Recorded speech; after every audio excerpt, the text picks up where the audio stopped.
मुलाने बापाच्या मृत्यूनंतर लिहिलेली आठवणीची कथा. माझे पप्पा मधुकर बाळकृष्ण कांबळी. मी 10 वर्षाचा असताना तो स्वर्गवासी झाले. ते सेंट्रल बँक ऑफ इंडियामध्ये सर्व्हिसला होते. मला त्यांचे फारसा थोडा सहवास लाभला, पण चाळीतील लोक जेव्हा मला मधु कांबळ्याचा मुलगा म्हणायचे तेव्हा असं वाटायचं की माझे पप्पा फेमस होते. त्यांचा एक पिण्याचा दोष सोडला तर ते नंतर वन होते. मला एक किस्सा आठवतोय. मी खाली मुलासोबत गोट्या खेळत होतो. पप्पा वर आहेत हे मला माहीत नव्हतं. माझ्या तोंडातून चुकून अपशब्द बाहेर पडले. पप्पांनी वरून हाक मारली, दीपक वर ये. मी घाबरलो, वर आलो. काय म्हणलास? मी खाली मान घालून उभा राहिलो. पप्पांनी सनकर एक कानाखाली वाजवली. त्या दिवसापासून माझ्या तोंडातून कधीच अपशब्द बाहेर पडला नाही.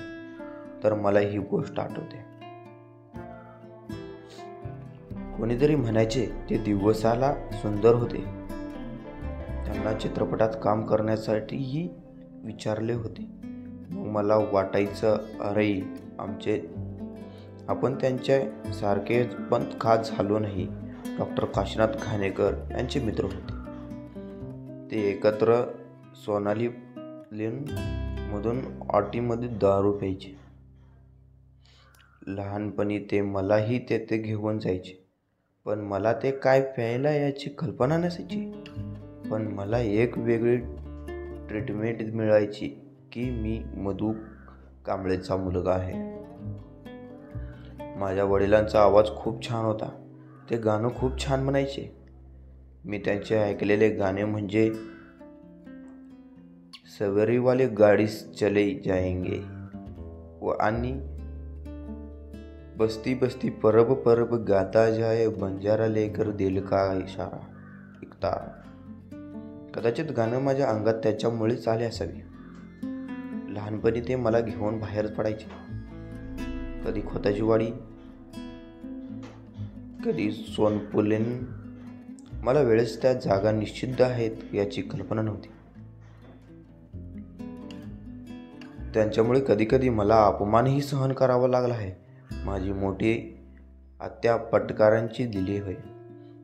त्यांची तेव्हाही परिस्थिती चांगली होती. आमच्या आत्या म्हणजे पप्पांच्या आत्या. कधी कधी त्यांना कंटाळून डोंबिवलीला जायचे.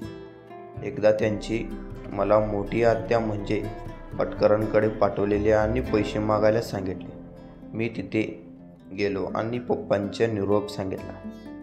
तिने पैसे तर दिले नाहीच, पण मला खूप सुनावले. मला म्हणाली, त्याला विष देऊन मारून टाका. मी हे ऐकून स्वप्न झालो आणि रडत खाली आलो. आणि पप्पांनी हे सांगितले. पप्पांनी मला जवळ घेतले आणि म्हणाले, बेटा आपली वेळ वाईट आहे, पण तू हे लक्षात ठेव, तुझी काही चुकी नव्हती. माझ्यामुळे तुला हे ऐकायला लागले, पण एक वेळ अशी येईल की तुला उत्तर द्यायची संधी मिळेल. बेटा वक्त सबका आता है. पप्पांचं वाक्य खरं ठरलं. जेव्हा तिचा मुलगा व्यसनी जुगारी झाला आणि त्याने खूप कर्ज करून ठेवले होते. कर्ज देणारी माणसे घरी यायला लागली, तेव्हा मी प्रोहिबिशन अँड एक्साईज या विभागात क्लार्क म्हणून नोकरीला लागलो होतो. माझ्या आत्याने मला घरी बोलवले. तेव्हा ती माझ्याशी खूप गोड बोललेली होती. मला खायला प्यायला दिले. मग तिने विषय काढला की तू सोसायटीमधून 20,000 कर्ज काढ. मी तुला दर महिन्याला पैसे देईन.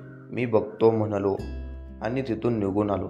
त्यावेळेस मला पप्पांचे शब्द साठवलेले की तू उत्तर द्यायला संधी मिळेल. मी माझ्या काकांना विचारल्याशिवाय काहीच करत नव्हतो. त्यावेळेस पप्पा नसल्यामुळे काकांचा मला वडिला समान होते. ते म्हणाले, एकही पैसा द्यायचा नाही. मी आमच्या आत्यासोबत निरोप पाठवला. माझ्या पप्पाने विष द्या म्हणाली होती ना, आता तू मुलाला विष दे. माझ्या पप्पांचे माझ्यावर खूप प्रेम होते. ते लिव्हरच्या आजाराने घाटकोपरच्या येथील सर्वोदय हॉस्पिटलला ॲडमिट होते. तेव्हा मला कोणी हॉस्पिटलला नेत नव्हते. त्याने औषधांची बॉक्सची आणि इंजेक्शनची बाटलीची गाडी बनवून आत्तेकडे पाठवले होते. तेव्हा ते बरे होईल आले होते. ते काही दिवस घरात शांततेचे आणि आनंदाचे होते, पण नियतीचे ते मान्य नव्हते. पुन्हा त्यांनी प्यायला सुरुवात केली आणि घरात क्लेश भांडणे सुरू झाली. हे वातावरण पाहता काका मला डोंबिवलीला घेऊन गेले. एकदा सकाळी डोंबिवलीतील मी शाळेत जात असताना बाळ डोंगरे मला रस्त्यावर भेटले. ते म्हणाले, कुठं चाललास? मी म्हणालो, शाळेत. तर ते म्हणाले, आज शाळेत जाऊ नकोस, आपल्याला गिरगावात जायचे आहे. घरी जायचे म्हणून मी खुश झालो. मी त्यांना घरी घेऊन आलो. त्यावेळी काका ऑफिसच्या कामासाठी औरंगाबाद येथे गेले होते आणि काकी आम्ही गिरगावात आलो. पाहिले तर दारात गर्दी होती. पप्पांना खाली झोपवले होते. सगळे रडत होते. मला काहीच कळत नव्हते. माझी लहान बहीण सुचिता आणि जेमतेम 1 वर्षाचा भाऊ मनोज हे शेजारच्या घरात होते. काहीतरी दुर्दैवी घटना घडली आहे इतकेच मला कळले होते. वडिलांना उचलून खाली नेले. आईची नजर शून्यात होती. आईला पाहून मला रडायला आले. मी तिला पाहून मिठी मारून खूप रडलो. मला आईने ओरडून जवळ घेतले, मला खाली नेले आणि पप्पांना शेवटचे पहा, ते आता पुन्हा दिसणार नाही असे माईने सांगितले. मी पप्पांकडे पाहिले. त्यांना टोपी घातली होती. तुळशीमाळा आणि फुलांचे सजवलेले होते. माझ्या पप्पांना एवढे शांत मी कधीच बघितले नव्हते. थोड्या वेळाने त्यांना उचलून नेले. जय राम श्रीराम जय जय राम असे लोक म्हणत होते. अजूनही माझ्या कानात ते आवाज गुंजत आहे.